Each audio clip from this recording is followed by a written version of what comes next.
तो चलिए यहाँ से सीधा आपको ले चलते हैं उत्तराखंड के देहरादून की ओर, जहां पर आज चिंतन शिविर का आयोजन किया जा रहा है। डायलॉग ऑन विजन 2047 के तहत कार्यक्रम का आयोजन आज किया जा रहा है और कार्यक्रम में मुख्यमंत्री पुष्कर सिंह धामी मौजूद हैं। अनुरोध है, कृपया मंच पर अपना स्थान ग्रहण करें। माननीय मुख्यमंत्री जी, श्री आर.के. सुधांशु जी, श्री शत्रुघ्न सिंह जी, डॉक्टर मीनाक्षी सुंदरम सर तथा डॉक्टर नीलम पटेल जी, कृपया मंच पे अपना स्थान ग्रहण करें। Thank you.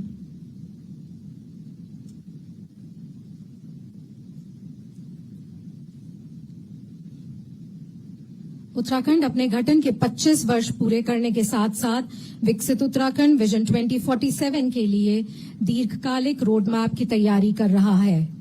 ऐसे महत्वपूर्ण समय में आयोजित यह चिंतन शिविर राज्य के विकास की अगली यात्रा के लिए विचारों को समेकित करने और ठोस क्रियान्वयन हेतु प्रभावी रणनीति तैयार करने का एक सशक्त मंच है। इस उद्घाटन सत्र को आगे बढ़ाते हुए मैं अनुरोध करूंगी डॉक्टर श्रीधर बाबू अडंकी, सेक्रेटरी प्लानिंग से, कि वह माननीय मुख्यमंत्री जी का स्वागत करें।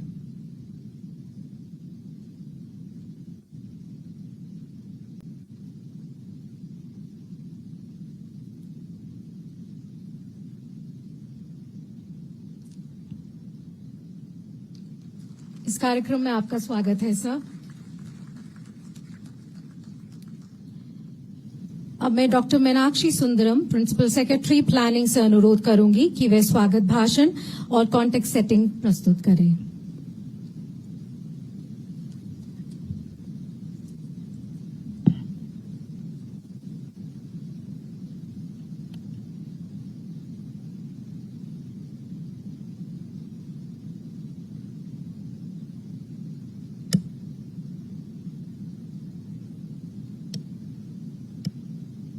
फाइनल विजन डॉक्यूमेंट और रोड मैप निकल के आ जाएगा, उसमें क्वालिटी बहुत अच्छा हो।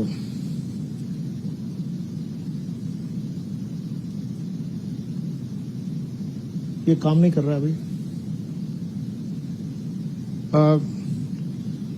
सर, ये जो ऑब्जेक्टिव है इसका, विकसित उत्तराखंड 2047 के बारे में हम लोग डिस्कशन करें और इसमें सोशल, इकोनॉमिक और एनवायरमेंटल लेंसेस के माध्यम से इसको देखें और स्ट्रैटेजिक इनपुट्स आइडेंटिफाई करें जो हमारी विजन को गाइड करेगा। और इसकी आउटकम जो एक्सपेक्ट कर रहे हैं हमारे उत्तराखंड 2047 के विजन के डॉक्यूमेंट के लिए शेयर्ड इनसाइट्स हो, सभी की तरफ से आ जाए और क्लियर स्ट्रैटेजीज हम लोग डिफाइन करें और अचीवेबल गोल्स सेट करें और हम इंक्लूसिव ग्रोथ और मेजरेबल आउटकम के प्रति कमिटमेंट रखें। अभी हम लोग प्रदेश कहाँ खड़ा है आज के डेट में, उसका एक क्विक लुक लेंगे। तो हमारे पॉपुलेशन 10.08 मिलियन है एज पर सेंसस 2011, क्योंकि 21 सेंसस अभी होना बाकी है। और जियोग्राफिकल एरिया हमारा 53.483 स्क्वायर किलोमीटर है। डेंसिटी 189 पर्सन्स पर स्क्वायर किलोमीटर है। फॉरेस्ट एरिया 71.05% है। फॉरेस्ट कवर हमारे 45% है। सिग्निफिकेंस क्या है इस डेटा का, तो इकोलॉजिकल सिग्निफिकेंस के हिसाब से देखेंगे तो हमारे पास भूमि तो पूरे कंट्री का 1.63% है, लेकिन पूरे कंट्री के फॉरेस्ट का 4.9% हमारे पास है। ये नॉर्दर्न इंडिया के वाटरशेड है। हमारे पास ग्लेशियर्स, रिवर्स का बहुत बड़ा भंडार है और ये थोड़ा सा लिमिटेशन हमारे ऊपर करता है कि हमारे पास डेवलपेबल लैंड की बहुत सीमित प्रेजेंस है और हमारे पास इंटरनेशनल बॉर्डर्स है, नेपाल और चाइना दोनों के बॉर्डर्स हैं। ये एक फ्रेजाइल इकोलॉजिकल जोन है। तो हमारी जो विजन 2047 का डायरेक्शन होना चाहिए वो इको सिक्योर होना चाहिए, लोकली रूटेड होना चाहिए, टेक्नोलॉजी और इनोवेशन लेड डेवलपमेंट होना चाहिए। रिसेंटली हम लोगों ने कुछ अचीवमेंट किया है। एक छोटा प्रदेश होने के बावजूद और सीमित संसाधन होने के बावजूद हम एसडीजी इंडेक्स में पूरे कंट्री में टॉप किए हैं। एक्सपोर्ट प्रिपेयर्डनेस इंडेक्स 2024 में जो छोटे राज्य हैं उसमें हमने नंबर 1 रैंक हासिल किया है। Business centric single window system में अचीवर कैटेगरी है मेरे को मिला। Logistics ease across different states में अचीवर रैंक मिला। स्टार्टअप इकोसिस्टम रैंकिंग में लीडर रैंक मिले, ये अभी हाल ही में आया है।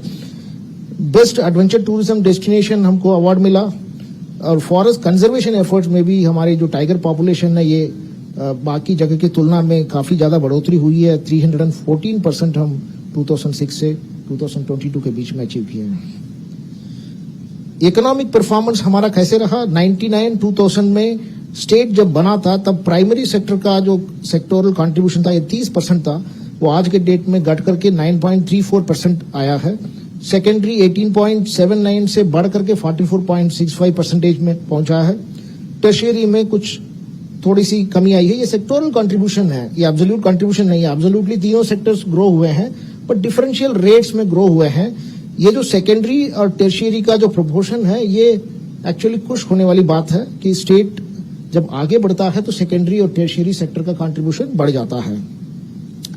जीएसडीपी हमारे कैसे रहे? 99-2000 में हमारे जीएसडीपी केवल 13,000 करोड़ थी और आज के डेट में हम लोगों का जीएसडीपी 3,78,000 करोड़ है। अब पिछले 4 वर्षों का यहाँ पर बार चार्ट में हमने दिखाया है कि 2.55 लाख करोड़ से 21-22 से अभी 3.78 लाख करोड़ में हम लोग बढ़े हैं, क्योंकि इसी पीरियड में हमारे जो सशक्त उत्तराखंड इनिशिएटिव्स हैं जिसके तहत हम जीएसडीपी को डबल करना चाह रहे थे, वो इफर्ट्स जो है इसी पीरियड में शुरू हुए थे। पर कैपिटा इनकम की हम देखेंगे तो शुरू में हमारी 2001 में नेशनल पर कैपिटा इनकम 16,000 थी और हमारा 15,000 समथिंग था। हम नेशनल लेवल से नीचे थे, लेकिन आज के डेट में अगर आप देखेंगे तो नेशनल लेवल पर 2 लाख है और हमारे पास 2,74,000 है, तो हम नेशनल पर कैपिटा इनकम से ऊपर हैं।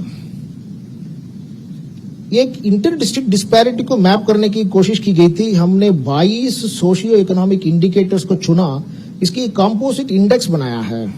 तो इस कंपोजिट इंडेक्स के हिसाब से हमने रैंकिंग किया था हमारे डिस्पैरिटीज कैसे हैं डिस्ट्रिक्ट से बीच में। तो उधम सिंह नगर का 204 रैंक आए थे, इंडेक्स स्कोर आए थे, और उत्तरकाशी का 121। तो हमारे जो डेवलपमेंट कैटेगरी हैं डिफरेंट डिस्ट्रिक्ट्स का, इसको 4 तरीके से कैटेगराइज किया है। जो हाई कैटेगरी में आते हैं वो उधम सिंह नगर, हरिद्वार, नैनीताल है। मीडियम हाई में आते हैं टिहरी, पौड़ी, देहरादून, रुद्रप्रयाग। मीडियम लो में है पिथौरागढ़, अल्मोड़ा, बागेश्वर, और लो में है चमोली, चंपावत, उत्तरकाशी। ये कंपोजिट इंडेक्स हैं, ये केवल इकोनॉमिक परफॉर्मेंस नहीं है, इसमें सोशल भी जुड़ा हुआ है।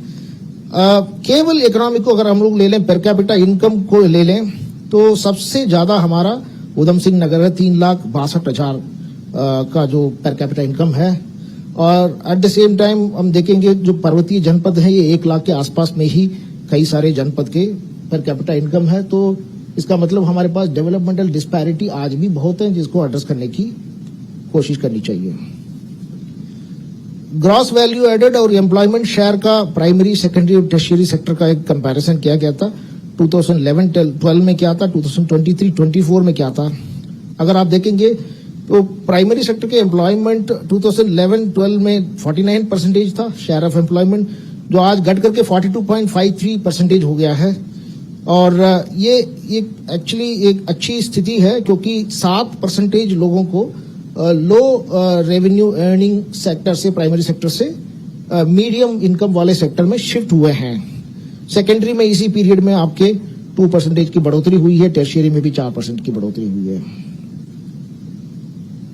इस स्लाइड में workforce participation rate, labour force participation rate और अनएम्प्लॉयमेंट रेशियो, ये तीनों को दर्शाया गया है।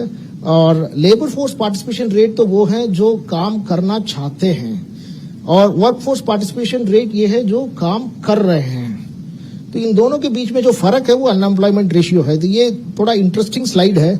आप देखेंगे जो कम पढ़े लिखे लोग हैं उनके पास तो जॉब की कोई कमी नहीं है, क्योंकि उनके पास एस्पिरेशंस बहुत ज्यादा नहीं होते हैं, जो जॉब मिलते हैं उसको करते हैं। जैसे जैसे पढ़ाई बढ़ते चला जाता है, एस्पिरेशंस जॉब के प्रति बढ़ जाते हैं, तो उसकी वजह से जॉब मिलने में डिफिकल्टी हो रही है। और इसमें सबसे ज्यादा एम्प्लॉयमेंट मिला भी डिप्लोमा और सर्टिफिकेट कोर्स वालों की भी है, और सबसे ज्यादा अनएम्प्लॉयमेंट रेट भी उसी में है, 16%। 16% ऐसे लोग हैं जो डिप्लोमा कर चुके हैं और नौकरी करना चाहते हैं, नौकरी मिल नहीं रहा है। तो इसका एक मुख्य कारण जो मैं समझ रहा हूं, ये हमारी एम्प्लॉयबिलिटी इंडेक्स थोड़ा सा लो है। हमारी करिकुलम अपग्रेडेशन और साथ में हमारी लैबोरेटरीज को अपग्रेड करना चाहिए और जो इंडस्ट्री रिक्वायरमेंट्स हैं उसके अकॉर्डिंगली हमारे करिकुलम मॉडर्नाइज होना चाहिए। इस पॉइंट को दर्शाता है। इसके अलावा आपकी ग्रेजुएट एंड पोस्ट ग्रेजुएट में भी काफी संख्या में अनएम्प्लॉयमेंट रेट है। अब हम विकसित उत्तराखंड विजन 2047 पे आएंगे। पहले हमको समझना चाहिए कि विकसित उत्तराखंड से हमारा मीनिंग क्या है। अगर देखेंगे तो ग्लोबल लेवल पर भी कोई डेफिनेशन नहीं है विकसित देश क्या होता है, तो ये जनरल अंडरस्टैंडिंग होता